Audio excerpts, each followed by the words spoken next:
akan menjelaskan 3 soal dari latihan yang ke-9. Saya akan menjelaskan soal nomor 2, nomor 3, dan nomor 4. Yang pertama di nomor 2, soalnya itu were all 3 students accepted to the university, only John was accepted. What does the woman mean? Saya di situ menjawab the university accepted 3 students. Kenapa saya menjawab itu? Karena di situ dari pertanyaannya apakah ketiga mahasiswa itu diterima di universitas itu? Yang diterima hanya John katanya. Nah, dari kalimat only John was accepted berarti dari 3 siswa itu yang mendaftar hanya John yang diterima. Jawaban ini jadi nunjukin bahwa meskipun ada 3 siswa yang mendaftar, hanya 1 yang diterima, si John itu. Jadi jawaban ini tuh nunjukin bahwa klaim awal 3 mahasiswa diterima itu salah karena hanya 1 yang diterima.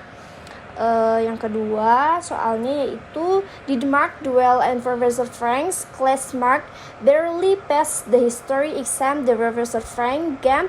What does the woman mean? Saya menjawab A, yaitu although he did pass Mark exam grade wasn't too good. Jadi penjelasannya tuh yang nomor 3 tuh dari soalnya itu, apakah Mark berhasil dalam kelas si Profesor Frank ini? Mark hampir tidak lulus ujian sejarah yang diberikan dari si Profesor Frank ini. Penjelasannya itu dari kata barely pass artinya Mark lulus dengan nilai yang sangat rendah. Jadi si Mark ini tuh nyaris gagal.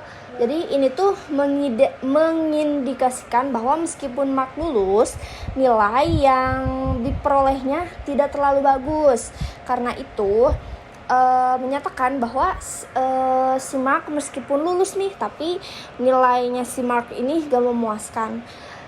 Selanjutnya nomor 4 yaitu I can't believe how long we've been here. Dr. Robert always never keeps his patents waiting. What does the man mean?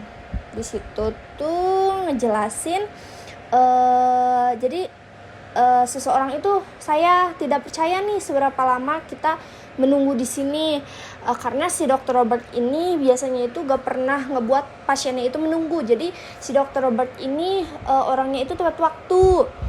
Jadi pertanyaan itu dan aku menjawab he doesn't mean waiting for Dr. Robert. Penjelasannya itu bahwa si pria tersebut biasanya gak harus nunggu lama nih. Tapi kenapa sekarang nunggu lama? Karena si Dr. Robert ini tuh jadi biasanya kan gak harus menunggu lama karena si Dr. Robert ini dikenal tepat waktu banget nih. Meskipun kali ini si Dr. Robert juga tepat waktu, tapi pria tersebut itu kelihatannya itu terganggu oleh hal itu loh, karena gak biasanya nunggu lama. Karena itu kenapa aku ngambil jawabannya C, karena menunjukkan bahwa si pria ini tuh merasa keberatan karena si Dr. Robert ini telat gitu. Jadi si pria ini tuh harus menunggu karena kayak gak biasa gitu. Oke, selanjutnya saya akan menjelaskan latihan yang ke-10 dan saya akan menjelaskan nomor 4, 5, dan 6. Nomor 4 itu di situ, what do you think of Betsy? I don't know. A more intelligent woman. What does the man say about Betsy?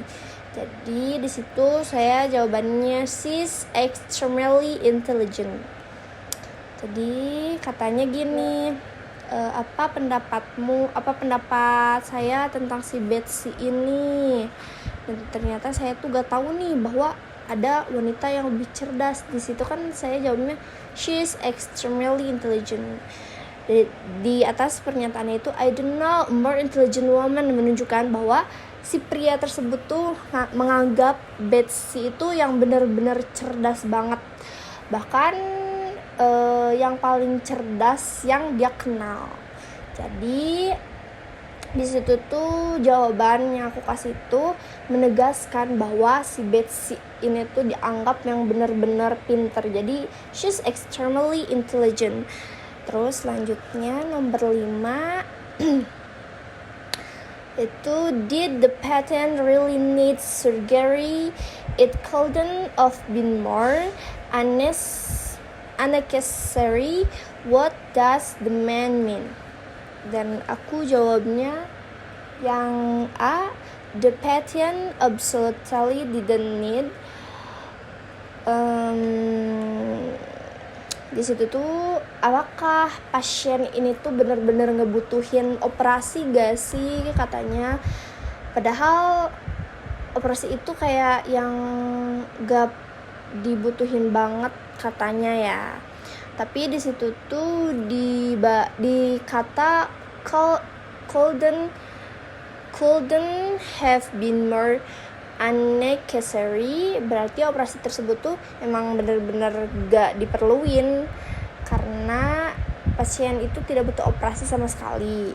Jadi kenapa jawabannya A? Jadi di jawaban A itu nyatain bahwa si pasien itu tuh emang gak ngebutuhin operasi gitu. Jadi the patient absolutely didn't need the surgery.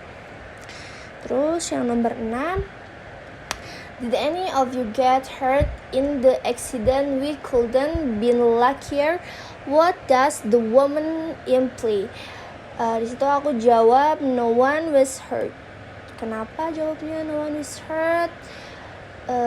Jadi di situ dari soalnya itu, apakah ada yang terluka di kecelakaan itu?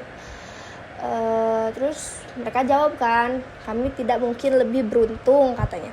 Terus dikata we couldn't have been luckier, menunjukkan bahwa mereka sangat beruntung nih, karena alhamdulillahnya itu mereka itu tidak terlalu terluka di kecelakaannya itu. Makanya jawabannya no one was hurt. Selanjutnya di latihan terakhir saya akan menjelaskan dari nomor 1 sampai nomor 3. Nomor 1 di situ, do you think you could try a little harder? It's impossible for me to do more. What does the woman mean?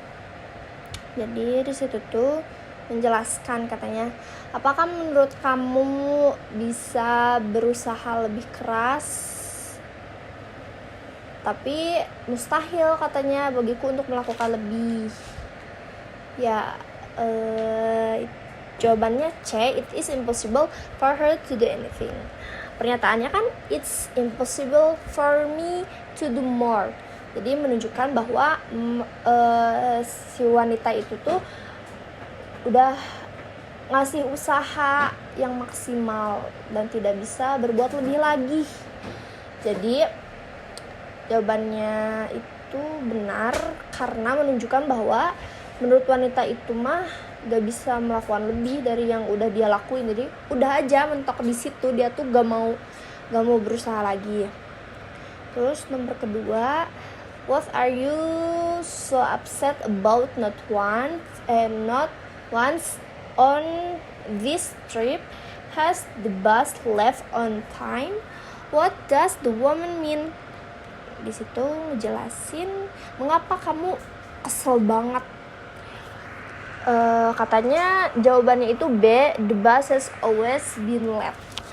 Dari kata not once on this trip has the bus left on time, berarti si bus ini tuh emang selalu terlambat nih selama perjalanan ini tuh, karena dia tuh dari sananya gak pernah berangkat tepat waktu. Jadi emang busnya aja selalu terlambat di situ tuh. Terus yang terakhir, was there enough soap to go around? It was barely enough soap for everyone at the table. What does the woman mean? Aku jawabnya C, yaitu everyone got one serving of soap, but there wasn't enough for second. Ngejelasin, jadi di situ tuh apakah supnya itu cukup buat semua orang. Terus katanya hanya ada sup untuk orang di meja. Pernyataannya itu barely enough soup for everyone at the table. Berarti jumlah sup hanya cukup untuk setiap orang mendapatkan satu porsi, jadi gak lebih. Tapi ada yang tersisa untuk menambah porsi kedua. Jadi jawabannya itu C, karena menunjukkan bahwa setiap orang mendapat satu porsi, tapi gak cukup gitu buat lebih, jadi udah pas-pasan kayak gitu. Jadi everyone got one serving of soup, but there isn't enough for seconds.